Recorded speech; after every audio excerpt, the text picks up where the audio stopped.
Hello guys, welcome back to my channel और this is Amisha Katheria. I hope all will be fine. Guys, हमने अपनी पिछली video में मैंने आपको स्टोरी कैसे बनाएंगे वो सिखाया था। आई होप कि आप लोग प्रैक्टिस भी कर रहे होंगे और आप लोगों को स्टोरी थोड़ी इजी भी लगने लगी होंगी। ठीक है, क्योंकि जो मैंने पहले ही बताया था कि स्टोरी बिल्कुल टफ नहीं होती। स्टोरी क्या होता है? सेंटेंसेस का कॉम्बिनेशन होता है ना। जैसे अगर आप सेंटेंस बनाना जानते हैं, अच्छे से सारा फॉर्मेट पता है, डेफिनेशन पता है, रूल्स पता है कि कौन सी हेल्पिंग वर्ब क्या इसमें ये अप्लाई होगा, तो आप इजीली स्टोरी बना सकते हैं। ठीक है, तो story is not tough, story बिल्कुल टफ नहीं है। और अगर आपको टफ लग रही है, ठीक है, मेरे होते हुए भी अगर आपको स्टोरी टफ लग रही है, तो just share your problem with me, मैं करवा दूंगी आपको story. Definitely I sure you कि आपको स्टोरी इजीली बना सकते हैं आप लोग। ठीक है, अगर आप मुझे बताएं कि आप लोगों से स्टोरी नहीं हो रही है, क्वेश्चन बैंक में जो दे रखी है 12th क्लास के अकॉर्डिंग स्टोरी नहीं बना पा रहे, तो प्लीज मुझे बोल दीजिएगा, मैं कराऊंगी। वैसे भी मैं बहुत सारी प्रैक्टिस कराऊंगी, लेकिन स्टोरी में एक बात मैंने देखी थी कि कुछ इंपरेटिव सेंटेंसेस यूज होते हैं। मैंने सेंटेंसेस सिखा दिए थे आपको, वैसे तो सारे कंप्लीट हो गए, लेकिन जैसे हमारे इंपरेटिव हो गए, conditional sentences are still remain, अभी तक बचे हुए हैं जो मैंने नहीं कराए हैं, और वो आपकी स्टोरीज में भी आ जाते हैं। ठीक है, स्टोरी कब तक नहीं बना पाएंगे? मैंने जैसे पहले भी बोला था कि स्टोरी जब तक नहीं बना पाएंगे जब तक आपके सेंटेंसेस प्रॉपर वे में कंप्लीट क्लियर नहीं होंगे। So it is very important to clear all the sentences. If you know the tenses then easily you can make story. So to make story it is very important to learn the sentences. अब मैंने sentences आपको सिखा दिए, वैसे तो 12 प्रकार के होते हैं, लेकिन अभी और भी बचे हैं जो एक्स्ट्रा सेंटेंस होते हैं, जैसे हमारे इंपरेटिव हो गए और कौन से कंडीशनल हो गए। ठीक है, ऑप्टेटिव भी बहुत सारे होते हैं, तो लेट्स सी इसको देखेंगे। आज हम इंपरेटिव लेकर आए हैं। सबसे पहले मैं इंपरेटिव के बारे में ये बताऊंगी कि इंपरेटिव होता ही क्या है। ठीक है, तो ऐसे सेंटेंसेस जहां पर शुरू होते हैं, पहले तो वर्ब से शुरू होते हैं। As a hint I am telling, verb से शुरू होंगे। जहां पर ऑर्डर होगा, रिक्वेस्ट होगा, परमिशन होगी। ठीक है, तो अगर जहां पर भी ये होते हैं चीजें, ठीक है, या हाँ रिक्वेस्ट हो गया, ऑर्डर हो गया, परमिशन हो गई, सजेशन मांग रहे हैं, तो हमारे क्या होंगे? इंपरेटिव सेंटेंसेस होते हैं। और सबसे पहले इसका जो हिंट होता है वो हमेशा स्टार्ट्स फ्रॉम वर्ब। वर्ब से स्टार्ट होते हैं, स्टार्ट्स विद वर्ब। ठीक है, कहां से शुरू होते हैं? वर्ब विद से। कहां से? वर्ब से शुरू होंगे हमेशा। ठीक है, चाय पी लो, ठीक है, खाना खा लीजिए, दरवाजा बंद कर दीजिए, हमेशा शुरू हो रहे हैं किससे? एक तरीके से वर्ब से। और कहां पर क्या हो रहा है? अब वेयर क्या होगा? ऐसे सेंटेंस में जहां पर रिक्वेस्ट है, जहां पे सजेशन है, ठीक है, सजेशन है और हमारा रिक्वेस्ट है, ऑर्डर है, परमिशन है,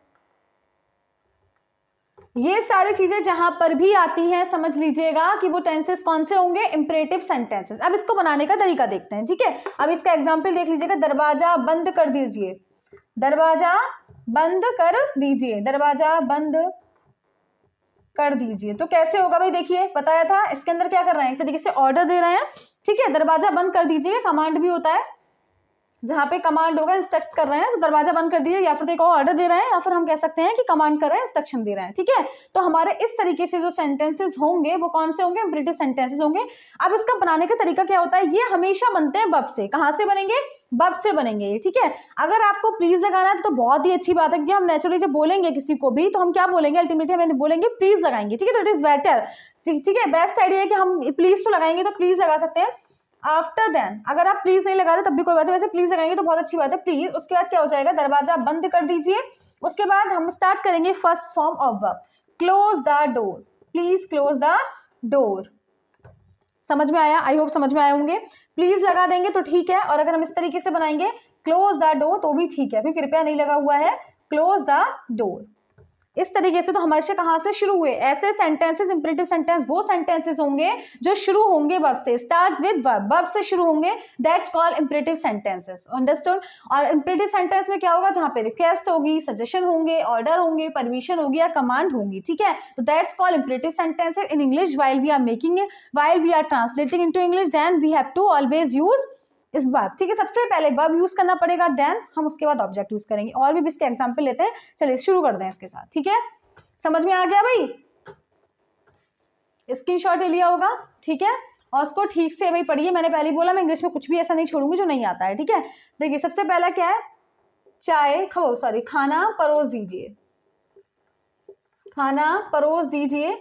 तो देखिए मैंने बताया प्लीज लगा दीजिए, तो बहुत अच्छी बात है, मैं प्लीज लगाना बताऊंगी, एडवाइस करूंगी कि आप प्लीज लगाइएगा। ठीक है, तो क्या हो जाएगा? Please serve the food.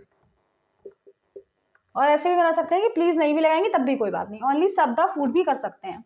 और ले लीजिएगा, मेरे पास आइए, मेरे पास आओ। तो कैसे होगा? सबसे पहले वर्ब क्या है? आओ, तो कम टू मी। ठीक है, वहां जाओ, वहां जाओ, तो कौन सा हो जाएगा, गो देयर, ये है ना। फिर क्या है, मेरी मदद कर दीजिए, मेरी मदद कर दीजिए, तो कैसे हो जाएगा, प्लीज हेल्प मी, ठीक है, प्लीज हेल्प मी। इस तरीके से हम क्या करते हैं, बना लेते हैं, ठीक है। आया समझ में। तो हम कौन से होंगे इंपेरेटिव सेंटेंस, समझ में आ गए ना। क्या स्टार्ट होंगे, बब से शुरू होते हैं, सबसे पहले बब लगाइए, उसके बाद हमारा जो होगा वो लगा देते हैं। वहां जाओ, गो देयर, खाना खाओ, मेरे साथ खेलो, प्ले विद मी, मेरे साथ आओ, कम विद मी, ये सारे क्या होते हैं, these all are imperative sentences. अब आता है, मैंने क्यों सिखाया, स्टोरी में आता है, नौकर ने अपनी मालकिन से मालिक ने नौकर से पानी लाने के लिए, मालिक ने नौकर से कहा पानी लाओ। अब आप कैसे बनाएंगे जब आपको नहीं आता, तो स्टोरी जब तक नहीं बनेगी जब तक आपके सेंटेंसेस क्लियर नहीं होंगे। सो टू मेक स्टोरी बनाने के लिए सेंटेंसेस आना सारे जरूरी है, इसीलिए मैंने आपको इंपेरेटिव सिखाए हैं, और अभी मैं इसके नेगेटिव भी बताऊंगी कल। उससे के बाद हम सिखाएंगे कंडीशनल सेंटेंस, अभी लेट वाले भी रह गए, बहुत सारे सेंटेंसेस अभी आपके रह गए हैं। इंग्लिश को मैंने पहले ही बोला, इंग्लिश हमें ये नहीं सोचना, इस मोटिव से नहीं पढ़ना है कि only we have to pass in 12th exam, no. ये सोचिए कि मुझे आगे क्लास, फर्दर 12th क्लास के आगे मुझे क्या करना है, जहां भी कहीं जा रहे हैं, where are we are going, anywhere we need English, हर जगह इंग्लिश की जरूरत है। सो इंग्लिश अच्छी कीजिएगा, और इंग्लिश अच्छे करने का बस दो ही तरीके होते हैं, एक वर्ड मीनिंग याद करेंगे, अगर आपकी वर्ड मीनिंग याद है सारे, सो बहुत अच्छी बात है, इट्स वेरी गुड। और उसके बाद सेकंड होता है कि सेंटेंसेस अगर आपको आते हैं तो आप बना सकते हैं, ठीक है। दोनों, बस इंग्लिश का मतलब ही यही है, इंग्लिश सीखने का, इंग्लिश का फॉर्मूला ही यही है, दो चीजें, बस मेरी बात, दो चीजें हमेशा ध्यान रख लीजिएगा, वोकैबुलरीज लर्न करो, और सेकंड हो जाएगा हमारा ये जो सेंटेंसेस होते हैं, तो ये भी इंपॉर्टेंट है, इसको मैंने पहले ही बता दिया। अगर इंग्लिश ठीक करनी है, दोनों चीजें करो, 5-5 वर्ड मीनिंग डेली याद करो, और सेकंड बात, एक बात और है, लिखने की प्रैक्टिस ज्यादा डालिए। और हाँ, जो भाई 12th क्लास में है एट प्रेजेंट, है ना, तो ये जो वीडियो देख रहे हैं 12th क्लास में, सिनोनियम और एंटोनियम जो है उसको तो आप किसी बुक से लर्न करना शुरू कर दीजिएगा, ठीक है, क्योंकि ये तो मैं नहीं लिखवा सकती हूँ, कितने लिखवा दूंगी, ठीक है। तो ये तो आपको लर्न करने पड़ेंगे, तो अगर मैं नहीं करा रही हूँ तो ये ना समझें कि आपका that's not the part of your syllabus, ये बिल्कुल नहीं समझे। आप लर्न करना अभी से शुरू कर दीजिए, तब लर्न हो पाएंगे। डेली 5 और 10 लर्न करना शुरू कर दीजिएगा। ये मैं बग दे रही हूँ अपने पास से, मैं नहीं करा पा रही हूँ क्योंकि जस्ट बिकॉज की ये लर्न, कोई भी एक्सप्लेनेशन नहीं है इसके अंदर, तो इसमें मैं एक्सप्लेन तो कुछ नहीं कर सकती, आपको लर्न ही करना पड़ेगा, इसीलिए मैं बोल रही हूँ कि मैं नहीं करा रही हूँ। तो ये ना समझिए कि ये जो सिलेबस नहीं है, ये सिलेबस है, आपको लर्न करना है तो भाई लर्न करना भी शुरू कर दीजिएगा, ठीक है, इसीलिए मैं बोल रही हूँ स्पेशली। और आई थिंक ये समझ में आ गए होंगे, आई होप। और अगर नहीं समझ में आया तो प्लीज मुझे बोल दीजिएगा, मैं दोबारा इसको एक्सप्लेन कर दूंगी, वैसे तो बहुत ईजी है, समझ में आ ही गए होंगे, ठीक है। कौन से होंगे इंपेरेटिव, जहाँ पे हमारे सजेशन, ऑर्डर और रिक्वेस्ट होगी, वो बनते किससे, इंग्लिश में वर्ब से बनते हैं, ठीक है।